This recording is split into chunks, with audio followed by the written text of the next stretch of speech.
shaking in shame. I'm trembling with guilt, mortified at what I just done. Thank God I got myself out of the house, into the yard, and away from him.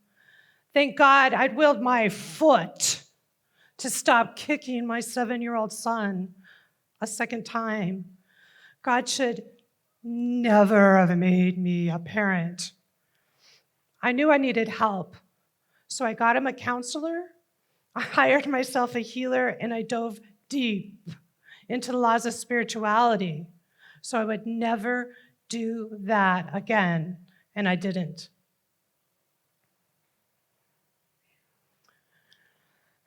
I see my daddy on the porch. My friends and I, we're sneaking through the backyard, and he looks calm, relaxed, and peaceful, which is really good news because he's been super grumpy and super commanding for far too long. Tax time was really hard for my brother and I because we had to be super quiet and not disturb him. But feeling excited that maybe we get to play in the yard again, I asked him, "Daddy, are you done with taxes?" The next thing I know, he's grabbing my arm, yanking me in the corner, and whacking my butt in front of my friends. Never ask me that again. I'm blindsided. My heart is shattered. I'm confused. As he hits me again, I feel this strength emerge within me, and with a will I didn't know I possessed, I vowed I will never let him make me feel that pain again. I will never give him the satisfaction of winning. I'll do what he says. I'll take what's given, but I will never ask for more.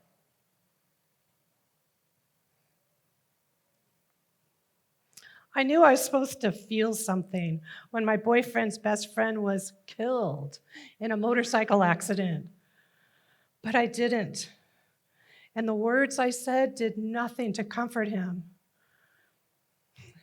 Then the first kiss with this man I knew I could have a bright, happy future with, it fell flat.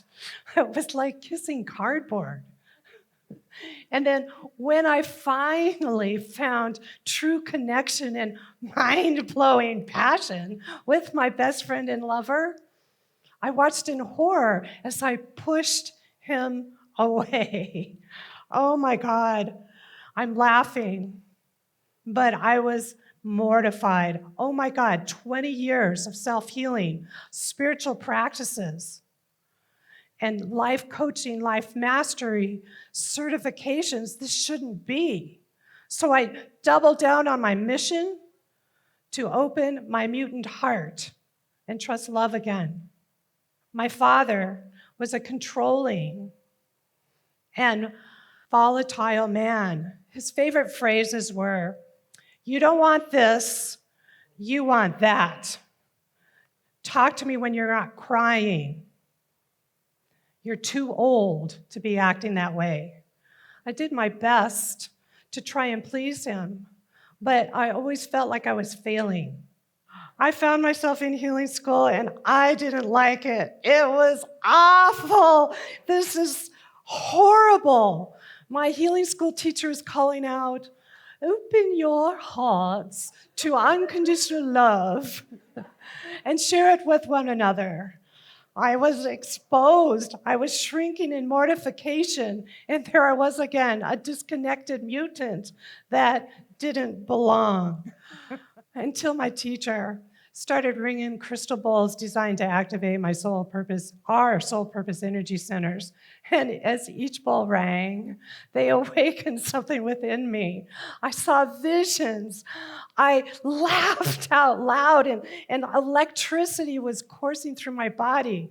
I felt magical, expansive, alive. And then things started to get really weird.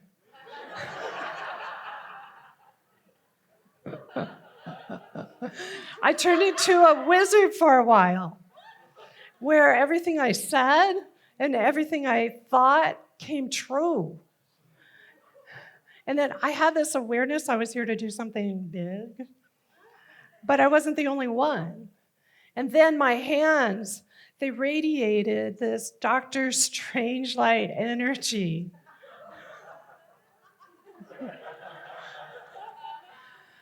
And then I knew that my spiritual purpose was way more important than my life. But I couldn't accept this. These mystical experiences were mind-boggling, so I denied they even happened. But they continued, and they clearly guided me to break up with my best friend and lover, moved across the country, and left everything, my old life, behind.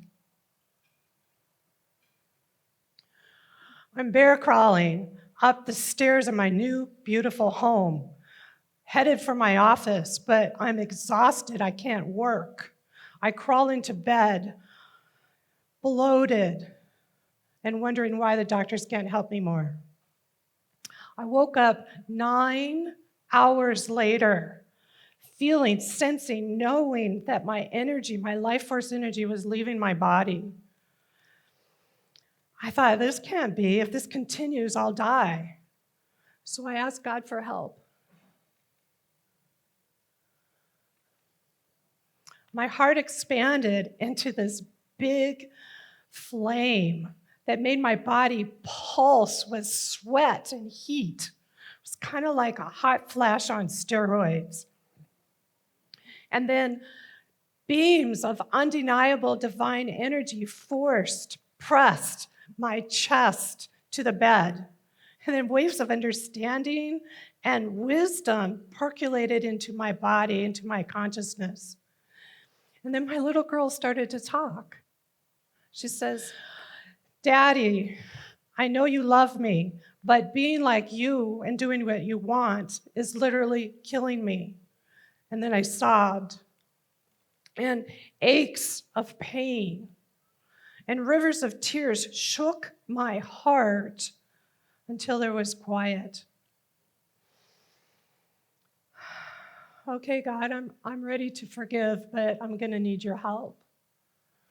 And then the fire in my heart expanded so big that it made it easier to melt my anger, my shame, my blame, my guilt, and my sadness. And then my little girl, I saw that she didn't have the power to stand and advocate for herself. I saw that I really was doing my best raising my 2 children on my own with little to no support. I saw that the controlling behaviors that I was rebelling against, I became. But I wasn't a mean, nasty, and ugly person. I was an unconscious parent who was simply following her father's programmed behaviors. Eventually, I found within myself a place where I could forgive myself for the unforgivable acts of treating my children as I've been treated. And then the most amazing thing was, as the more I forgave myself, both my parents, not only did I reclaim my energy and my health, I became happier and more empowered to uplevel my business and my personal lifestyle. But the most important blessing was that magically my sons' lives became happier and more empowered too. I upleveled our lineage line. I changed the trajectory of our future. I healed our past. Our present and our future is super bright. Now I can believe in myself. Now I can have an open heart and trust it. Now I'm free. And knowing that my father, he came from the Depression and the Great Wars. He wanted to control us because in his mind, he was teaching us to survive. He didn't know about spiritual healing, transformation, or the power of an undefended, open heart. but I can say confidently and passionately to myself, to my little girl, and to my boys within, both my boys, that we do now. Thank you.